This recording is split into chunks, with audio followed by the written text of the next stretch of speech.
Hello friends, आज की video में मैं आपको बताने जा रहा हूँ the impedance of electromagnetic wave in free space. देखिए, एक बहुत ही छोटा सा टॉपिक है, लेकिन इसकी ज़रूरत हमें बहुत होती है अगर हमें न्यूमेरिकल सॉल्व करने हैं बेस्ड ऑन पॉइंटिंग थ्योरम। तो इम्पीडेंस अगर हम जानते हैं इलेक्ट्रोमैग्नेटिक वेव का, तो हमारे लिए न्यूमेरिकल सॉल्व करना बहुत ही आसान हो जाता है। तो देखिए, इम्पीडेंस क्या होता है? Impedance of EM wave in free space, और इसको हम इंट्रिंसिक इम्पीडेंस भी बोलते हैं। तो it is defined as the ratio of the magnitude of electric field and magnetic field intensity basically। देखिए, कहाँ से ये आता है मैं आपको बता देता हूँ। हालांकि आपको डायरेक्ट भी इसको याद रख सकते हैं, बट मैं आपको एक छोटा सा डेरिवेशन भी बता रहा हूँ ये कहाँ से आता है। देखिए, मैक्सवेल का थर्ड इक्वेशन होता है।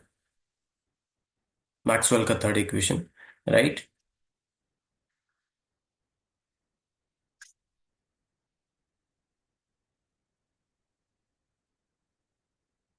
Maxwell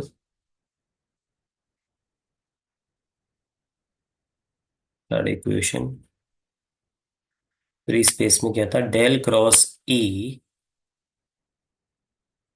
minus del B by del T, ये था, राइट? और एक इलेक्ट्रिक फील्ड का इक्वेशन था, ये याद होगा आपको। ई आर टी बराबर ई नॉट ई की power I K R minus omega T, और एक था B R T equals to B naught E to the power I K R minus omega T. देखिए, ये इलेक्ट्रोमैग्नेटिक वेव का one of the possible solution था। ये भी electromagnetic wave का, जो electromagnetic wave for electric field और magnetic, और electromagnetic wave for magnetic field. तो आपको ध्यान होगा, मैंने ये जब मैं आपको ऑर्थोगोनैलिटी बता रहा था तब मैंने बताया। तो बेसिकली आप यहाँ से डेल क्रॉस ई की वैल्यू निकालेंगे और del B by del T निकालेंगे, तो जो रिजल्ट आपको मिलेगा वो रिजल्ट कुछ इस तरह का था। देखिए, K cross E equals to omega B. तो हमने बताया था कि बी इन दोनों के परपेंडिकुलर है, के और ई के परपेंडिकुलर, यानी कि के, ई और बी तीनों वेक्टर एक दूसरे के परपेंडिकुलर है, जिसको हम ऑर्थोगोनैलिटी बोलते हैं। तो ये काम हम ऑर्थोगोनैलिटी वाले लेक्चर्स में कर चुके हैं। आप चाहे तो वो वीडियो भी आप देख सकते हैं। यहाँ पे आपको ये रिलेशन डायरेक्टली यूज करना है कि del cross E minus del V by del T की वैल्यू क्या आती है। तो ये जस्ट मैं आपको बता रहा था कि ये कहाँ से आता है, राइट? इसको हम रब कर देते हैं।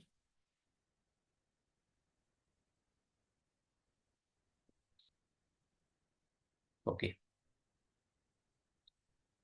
तो देखिए, डेल क्रॉस ई यानी कि ये वैल्यू आपके पास क्या आएगी? के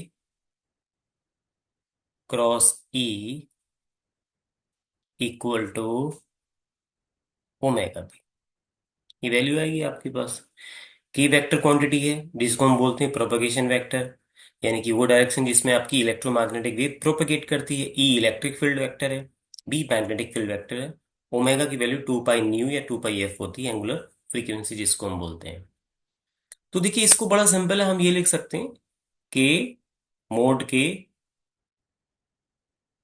मोड ई यानी कि मैग्नीट्यूड और sine theta cross product equals to omega, यहाँ बी का भी हम मैग्नीट्यूड ले लेते हैं।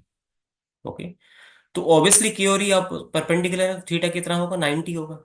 तो हम अब ऐसे लिखेंगे K E equal to omega B. Okay, अब एक रिलेशन हमें और पता है क्या? जो बी होता है आपका, उसकी वैल्यू क्या होती है? म्यू नॉट एच होती है, नहीं? तो आपका ये रिलेशन क्या हो जाएगा? K E equals to omega into mu naught H. तो ई और एच का रेशो हमें निकालना है। ई और एच क्या हो जाएगा? देखिए, के को मैं इधर ले जा रहा हूँ, ओमेगा अपॉन के इंटू म्यू नॉट, इतना बचा। एच को हम इधर ले आए। देखिए, ओमेगा अपॉन क्या होता है? ये स्पीड होता है, वेलोसिटी का फार्मूला होता है। आपने पढ़ा था ना, हमने फेस वेलोसिटी भी इसको आप बोल सकते हैं। बट यहाँ पे जब आप इलेक्ट्रोमैग्नेटिक वेव की बात कर रहे हैं, तो ऑब्वियसली वेलोसिटी या स्पीड क्या होगी? वो सी होगी। तो ई अपॉन एच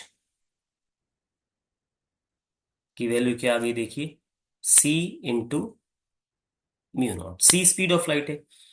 अब हम प्रूव कर चुके हैं कि सी की वैल्यू क्या होती है, देखिए। तो E/h इज इक्वल्स टू 1/√म्यू naught epsilon naught into mu naught. क्यों? क्योंकि हम जानते हैं और हम अच्छे से प्रूव भी कर चुके हैं, सी की वैल्यू क्या होती है? 1/√√, म्यू नॉट एप्सिलॉन नॉट। ये कहाँ हमने प्रूव किया था? ये हमने प्रूव किया था कि transverse nature of electromagnetic wave जब हमने किया था, उससे पहले एक वीडियो बनाया था कि electromagnetic wave speed of light से ट्रेवल करती है। तो एक वीडियो भी बनाया हुआ है हमने फ्री स्पेस में। तो सी की value 1/√, mu naught epsilon not आती है, वो हमने यहाँ पे रख दी है। अब आप देखिए यहाँ पे म्यू नॉट एप्सिलॉन नॉट और ऊपर म्यू नॉट है, तो म्यू नॉट से ये कितने टाइम्स कैंसिल हो जाएगा? Square root of mu naught times, right? हो जाएगा नहीं? अब आप देखिए नेक्स्ट। तो अब आपके पास क्या बचता है? E/h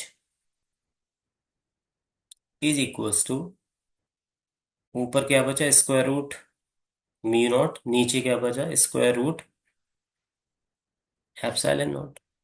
तो E/h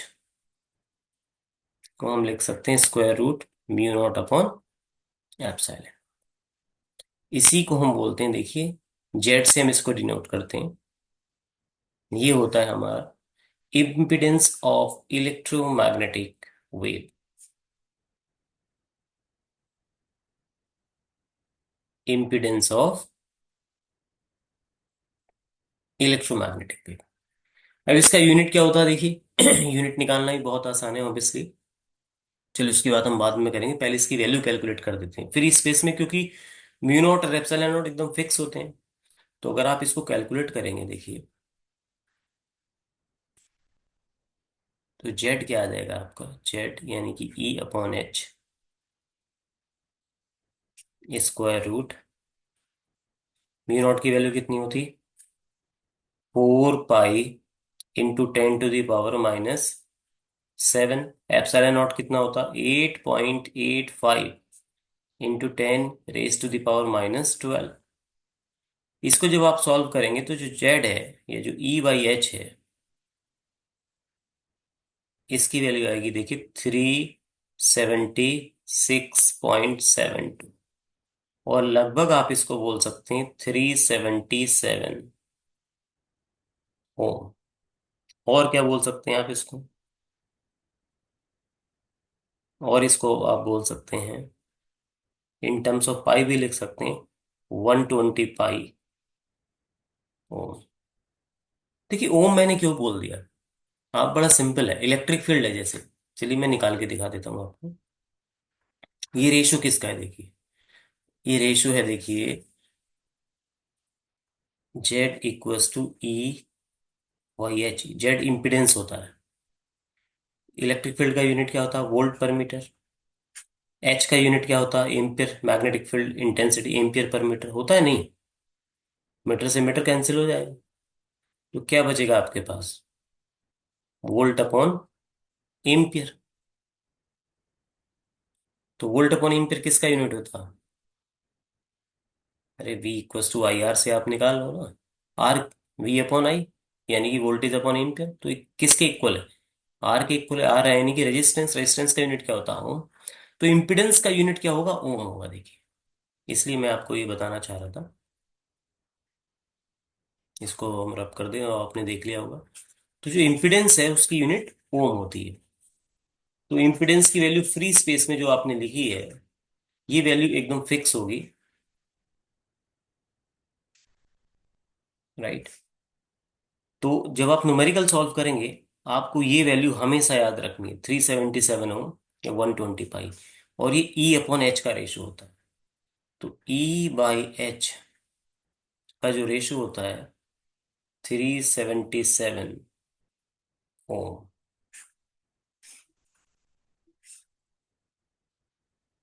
इसी को हम बोलते हैं intrinsic impedance, right? Intrinsic impedance of EM wave in free space.